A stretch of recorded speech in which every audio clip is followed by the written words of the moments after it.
And we are live on Facebook one more time, folks. Happy Thursday. It's September. September already, Mario. September. Where has the year gone? Flown by.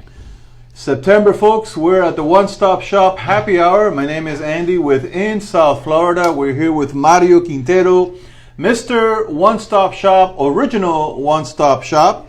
And Mario, we've been doing this for a while now, and we've accumulated numerous questions and numerous comments by people, and you had a great idea to go ahead and do the open line Thursday one more time. We don't do this very often, but we want to address different topics and different conversations. So today you're getting a buffet of information from Mr. One Stop Shop, clear to close. We usually trend on a topic, real estate, mortgages. Today Mario wants to offer you a buffet of information. So listen up, folks, stay tuned. Share this broadcast below, share the love, and we'll get right on going. So Mario, interest rates, how are they doing? 20% down payment versus 3 to 5%. What is all that about? So obviously in the news you hear a lot about interest rates dropping, and I won't give you a specific rate because then legally I have to give you an APR. So we'll just talk in ranges. So interest rates right now, if you're giving 20% down, they're somewhere below 4%. Wow. Somewhere between 3.5 and 3.8, let's say, with 20% down. If you are giving anything less than 20% down, 15% down, 10% down, 5% down, 3% down, don't expect those rates. They're going to be higher than what you're hearing out on the street, because the other rates that are less than 20% down require mortgage insurance. The mortgage insurance is either paid by the lender or it's paid by the borrower. And because you have to insure the loan when it's less than 20% down, the cost of the rate goes up, and the cost of the MIP and other factors increase. Wow. So all those companies saying, hey, you could buy with zero money down, buy this, buy that, they don't really tell you the fine print. Just make sure you get all the information in writing up front. That's all. Very important.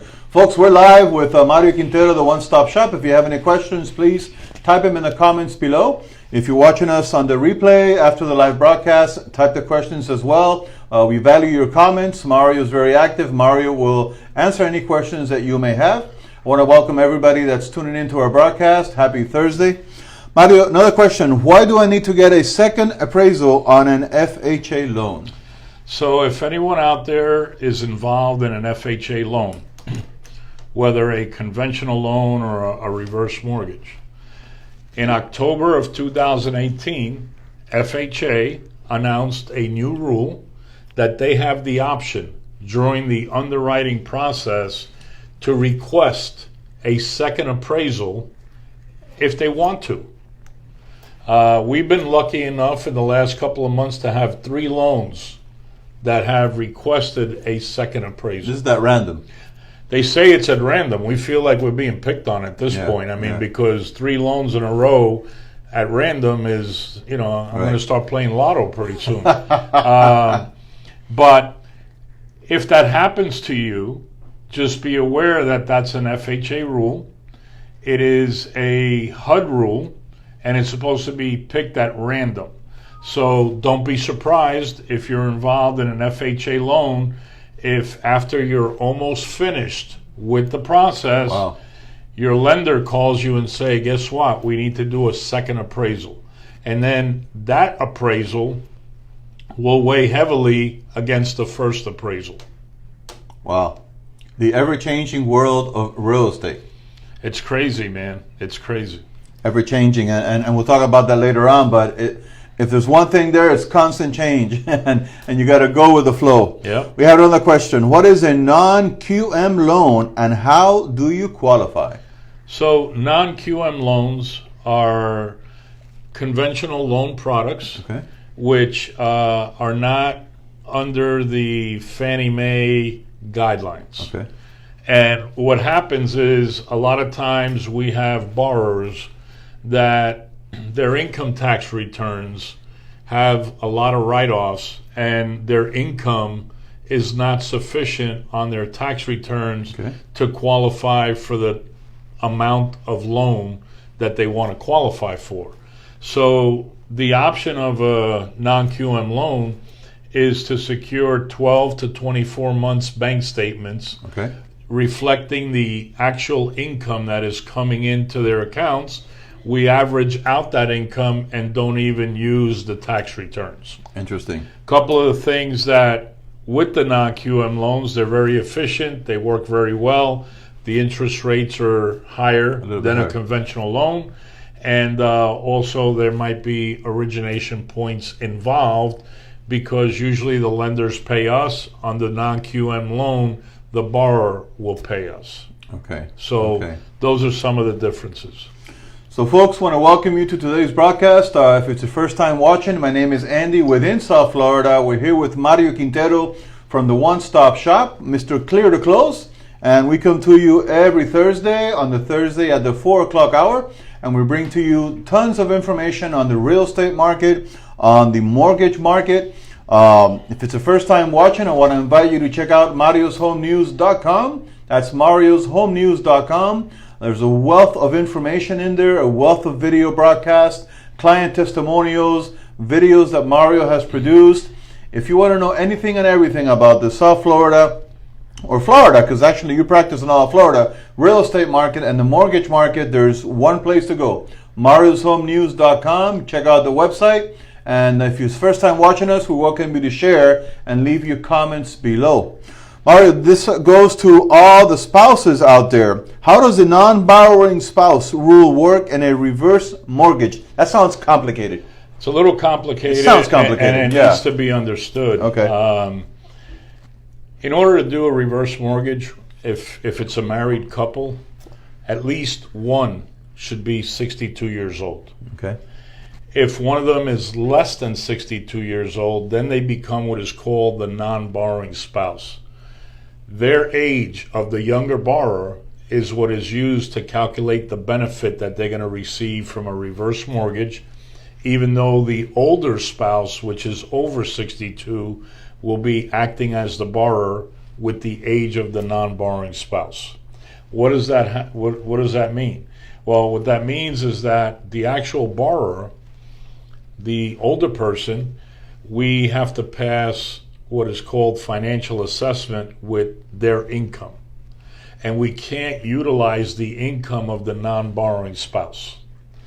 The non-borrowing spouse has to sign an affidavit during the paperwork that they fully understand that they're not going to be part of the loan and they will be coming off the title of the loan. However, if the older borrower were to pass away before the younger borrower hits 62 years old, the younger borrower has 120 days to apply for what is called as the non-borrowing spouse rule. What does that mean? They need to prove that they were legally married to the borrower. They need to send in a form of ID. They need to send in one of the utility bills and maybe one other piece of information. And then that is reviewed by HUD. And then HUD allows the non-borrowing spouse at that point to resume the reverse mortgage without any additional paperwork. So we just had a situation like that.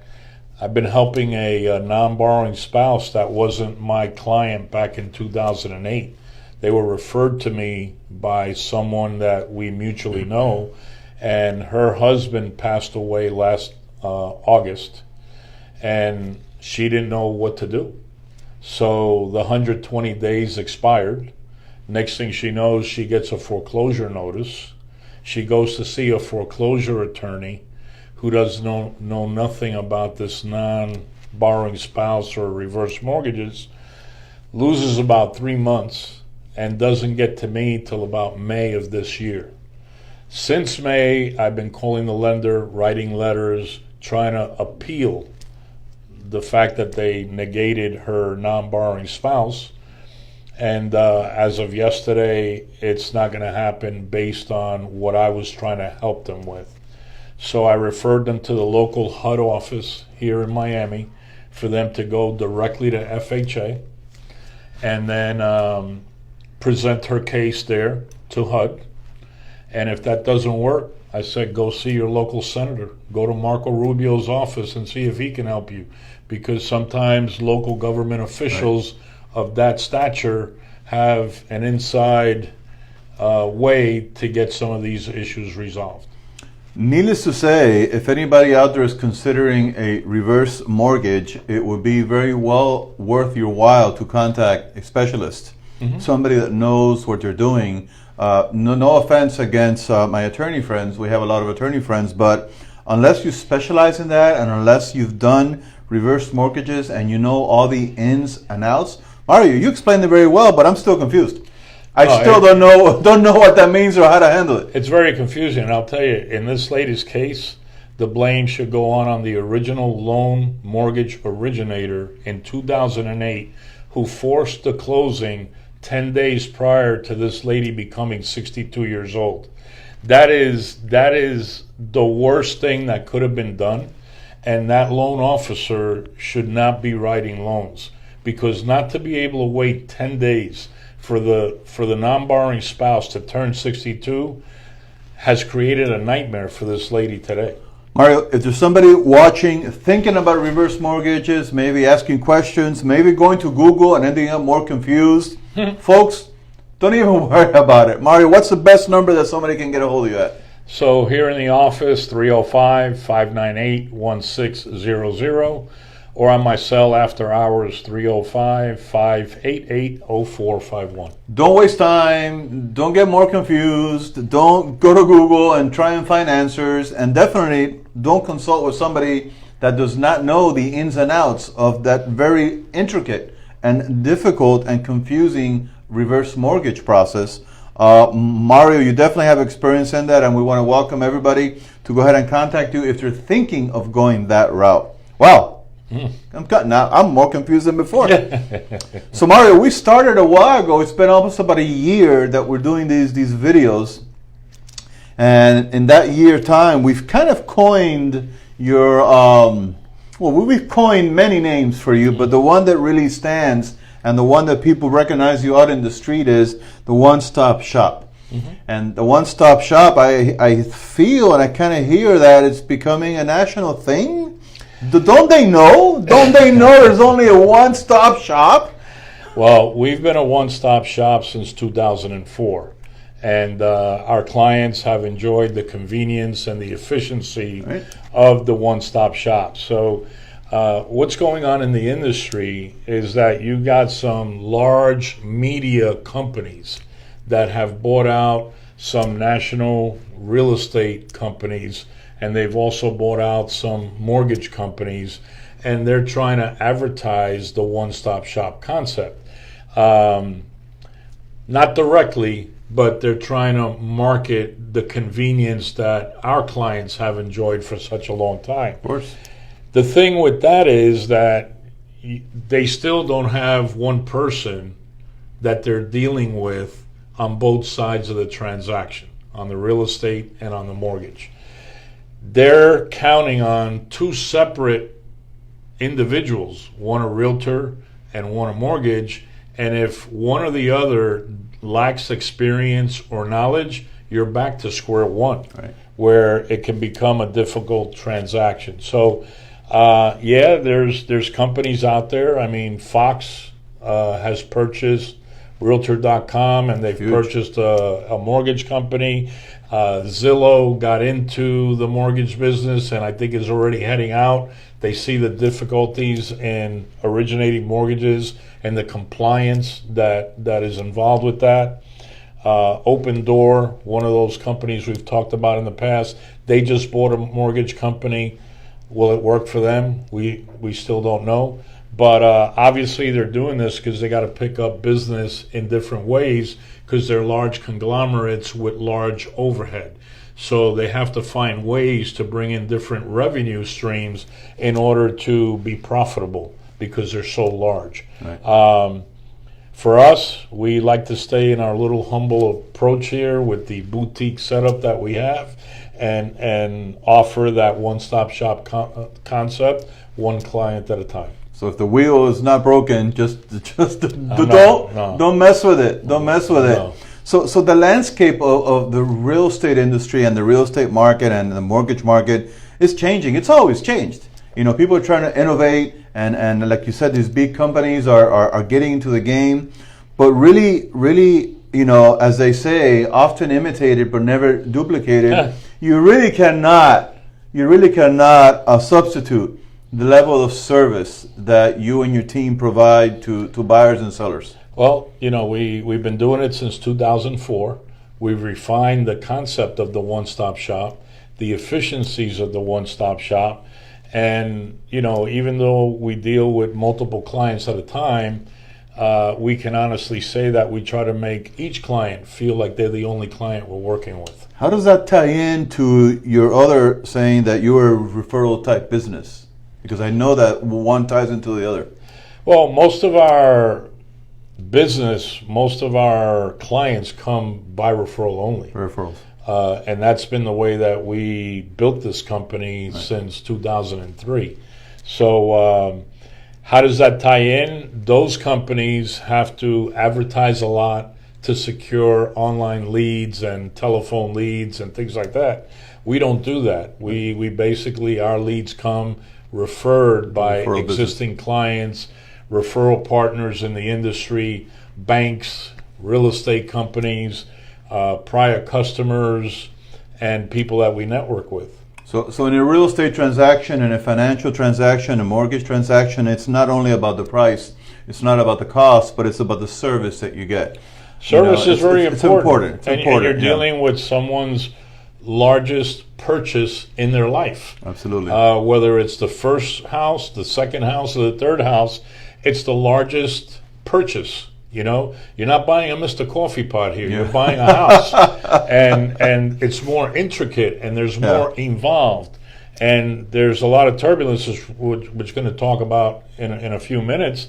Some of the turbulences that can occur in that transaction. You want to make sure that when turbulence hits, and it's going to hit, I don't care who you are, what transaction you're involved in, no matter if the turbulence is going to hit. You need to make sure that you have the right people that are working with you to be able to navigate that turbulence and get you to the closing table. Mr. Clear to Close, that's a great term. So Mario, like I said earlier, we've been working together almost a year, and we're doing these video broadcasts, and you said, I don't know too much about video, but really you've come a long way in this year. You have your own studio set up here now, folks. If you haven't been here to the One-Stop Shop studio located in Kendall, it's simply amazing. But then I find out, Mario, that you've been doing videos and infomercials for a while. Yeah. I found out that you have an infomercial that's been playing on South Florida Network TV for a couple of months.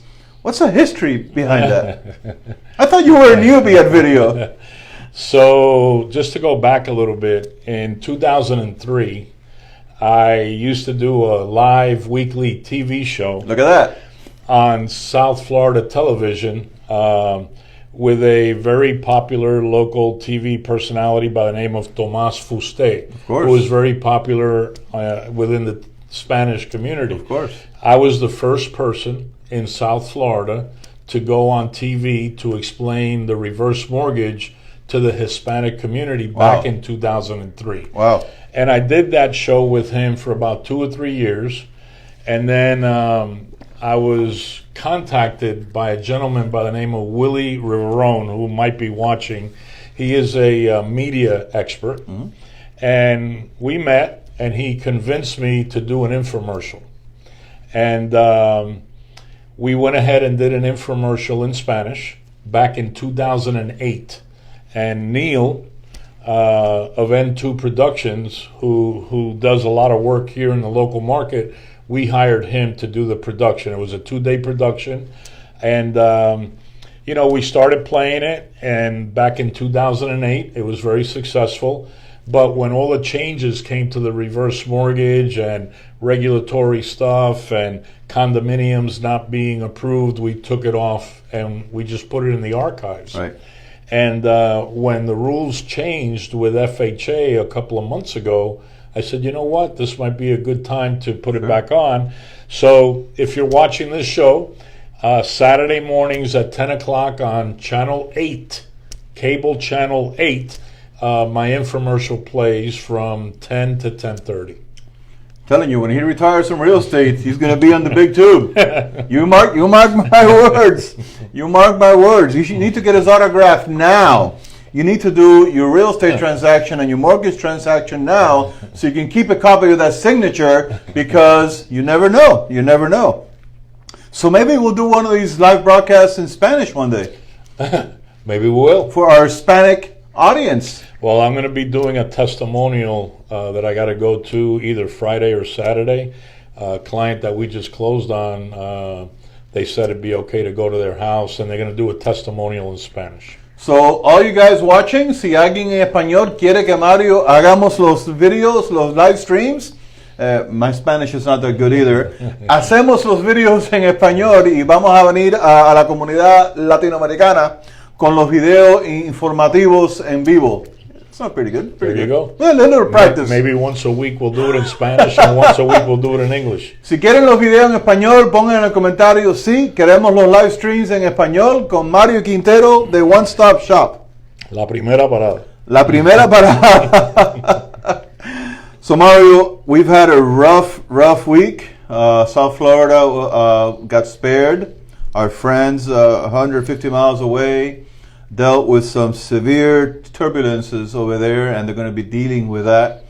But in addition to those turbulences with our Bahamian friends, were there any other turbulences in the real estate market in your world here? Oh, yeah.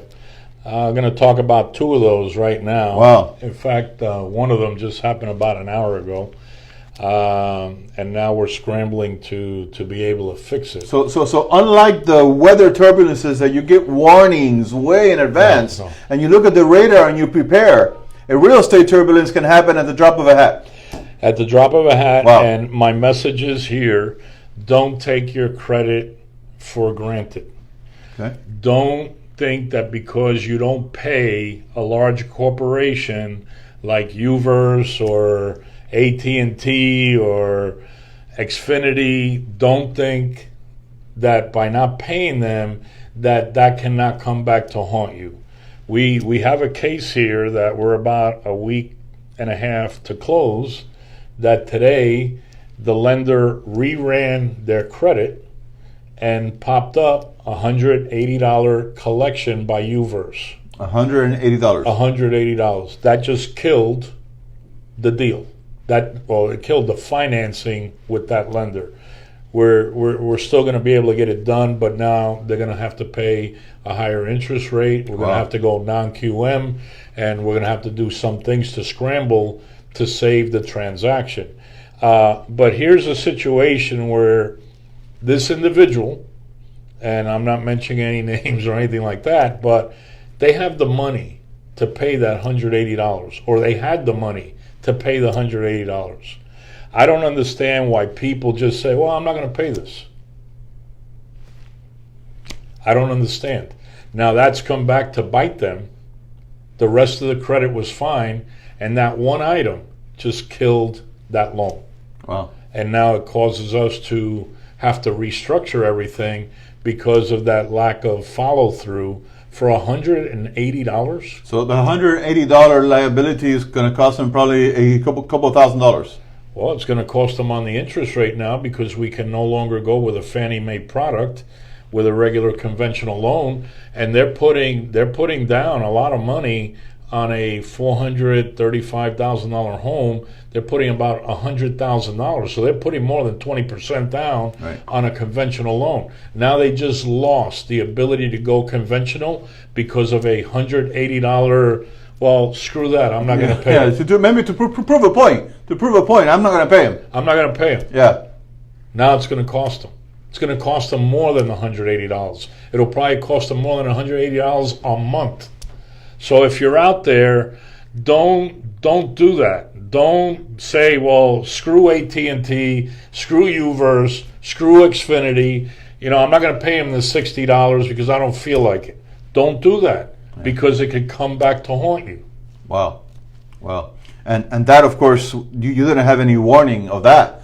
That's just the world of real estate and mortgages that, bam. That happened in June, and it didn't appear till the credit was run now in September, because it takes a month or two for that to show up. Right. Wow. Lesson to be learned, folks. Lesson to be learned. Any other turbulences?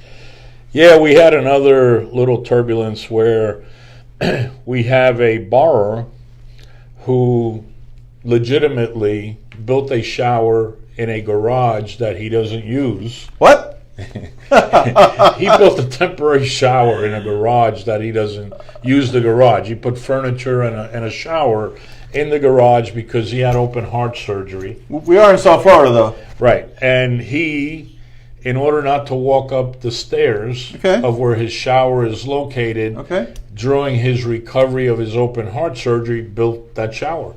Well, he decided to keep it as a permanent shower.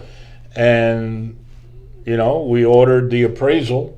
People came in, and he had two options.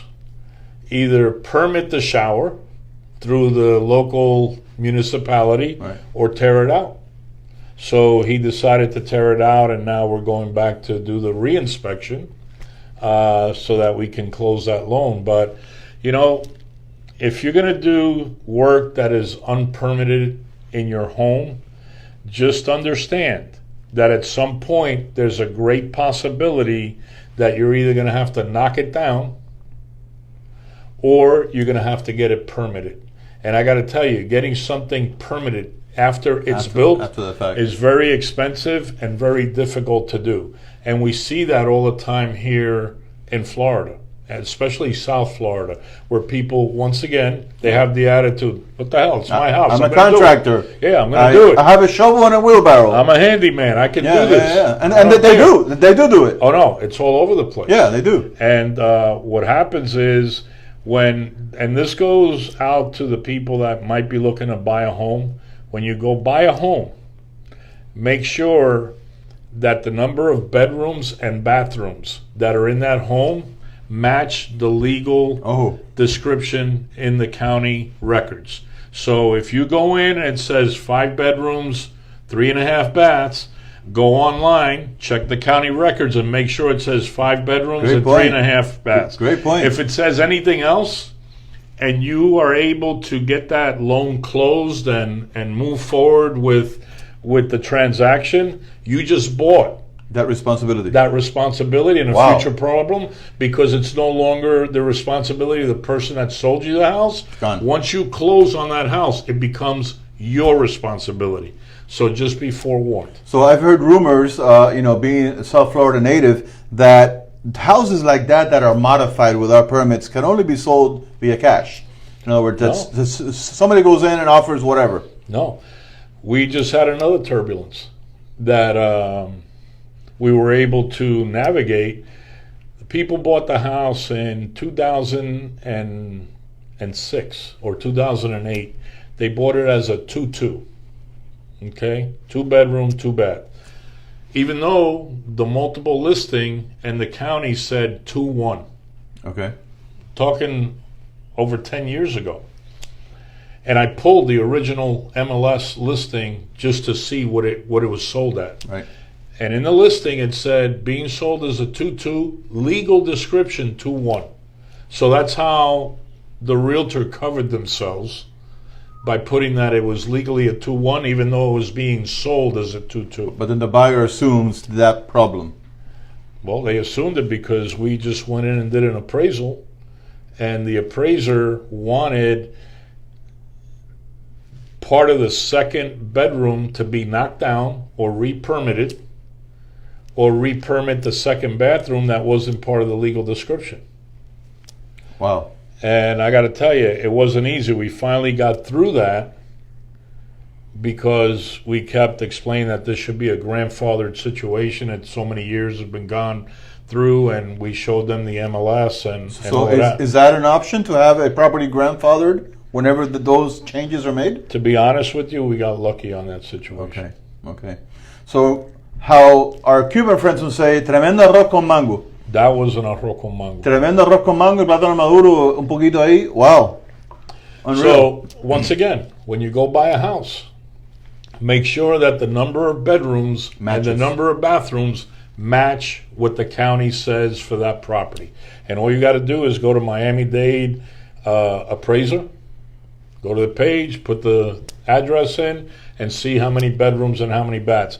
If it doesn't match, you're buying a problem. And ladies and gentlemen, if your spouse, if your wife or husband says, I'm a contractor, I got a shovel, and they want to add an extra room, be sure you pull permits, because si no te metes en arroz con mango that Mario just explained. That's just a little teaser for our next Spanish podcast. We're going to be talking mucho en español ahorita pronto aquí para que ustedes entiendan. Wow, tremendas turbulencias. Is that even a word? Turbulencias. Let me tell you, see this gray hair here? Now you see where it comes from. Mario, never a dull moment, man. I've been working with you for a while and always learning, always learning. Folks, if you're looking to buy a property, you're looking to sell a property, if you just paid your rent check about 6-7 days ago and you're scratching your head, why am I doing that? Well, we ask you the same question. You don't need to do that. You just got to call Mario. Call a one-stop shop and let him show you how you can get out of that rental commitment, and you can put that money toward use. You can grow. You can invest in yourself, in your family, in your future, and stop throwing away that rental money. People still doing it. Mm-hmm. People still doing it. You know. So if you're renting now, contact Mario, the one-stop shop. Let him talk to you. Let him show you how easy it can be. If you don't have any money for a consultation, Mario, do you charge anything? No charge. There's nothing I got to give you for you to guide me in my real estate process? No charge. Wow, folks. Check that out. Mario, what's that phone number again? In the office, 9 to 5, it's 305-598-1600. And after hours, 305-588-0451. Or you could text me, or you could messenger me like a lot of people have been doing lately. Oh, we're going to be talking about that soon. A lot of clients have been messaging me after hours through the Facebook Messenger and working. That's how I've been starting to work with some clients now. So whatever is comfortable for them. So Mario, I see a AI chatbot in your future. We'll talk about that later. We'll keep you guys posted, folks. Folks, first time watching us, my name is Andy within South Florida. Mario Quintero from the One Stop Shop, the original One Stop Shop, often imitated but never duplicated. Be sure you're dealing with the original One Stop Shop for all your financial and real estate transaction needs. We're going to tell them about next week, or we're going to keep them in suspense? We're going to keep it in suspense, but don't forget, this show is produced by Mario's Home News. MariosHomeNews.com. And if you feel that what you've heard today is of value to you, or maybe some of your friends and family, feel free to share this video and keep your friends and family informed. Share the love. You never know. The person that receives your share or your comments, they might be in a process, in a financial situation, in buying or renting or selling. And just by you sharing this content, you place them in contact with Mario using a referral system, right? Social media is a referral system.